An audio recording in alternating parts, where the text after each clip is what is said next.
Bloomberg Audio Studios. Podcasts, radio, news.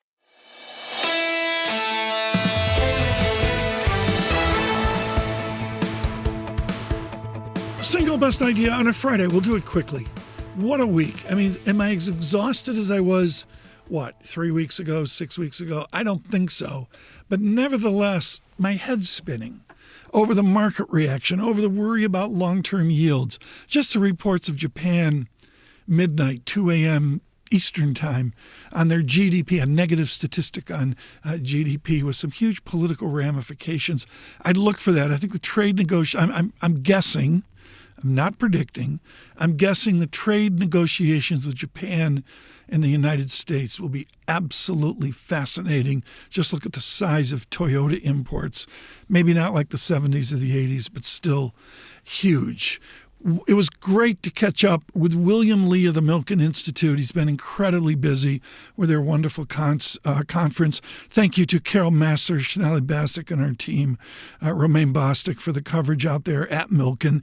Here's Bill Lee, the chief economist of the Milken Institute, on tariffs and services. It's pretty hard to tariff services, isn't it? Especially when it's a license for American banks to sell financial products in China. So I think the whole notion of tariffs has been done away with, especially with the different rounds of tariff reductions we've had over many decades. But the real serious barriers to trade that Ricardo didn't deal with are non-tariff barriers and the legal requirements and health requirements and quality standards that are demanded of U.S. exports into various countries. Those are the obstacles that are part of the negotiation package that President Trump wanted to incentivize by putting up this huge tariff barrier and say, look, you guys, let's get serious about getting rid of the real serious blocks to trade. William Lee, we'll have him on for a longer conversation. All of his work with the International Monetary Fund and the Pacific Rim and now at Milken Institute. Part of what we do in surveillance, we do market coverage, what's the stock market can do, equities, bonds, currencies, commodities. But we really like to speak with authorities. I can't say enough about our conversation today with Ellen Wald. The book is Saudi Inc., and she was just fabulous on the nations and the tribes of the Arabian Peninsula and from Morocco over to Persia as well. After the president's trip to the Middle East, Ellen Wald.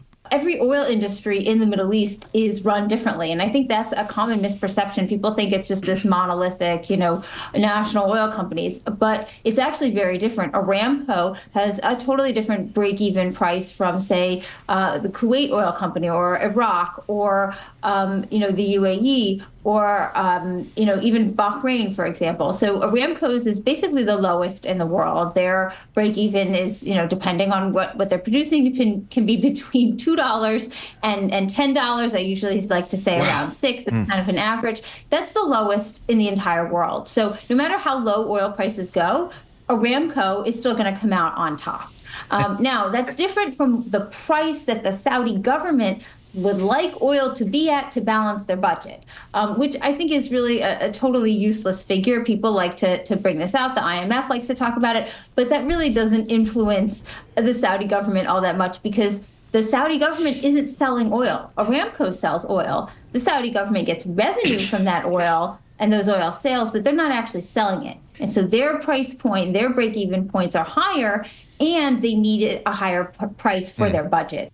Ellen Wald, the Atlantic Council, I should say, there on the Middle East. Single best idea, and of course, on your commute across the nation, the idea is to listen to Bloomberg Surveillance in the morning on YouTube. Subscribe to Bloomberg Podcasts and on YouTube Podcasts. This is Single Best Idea.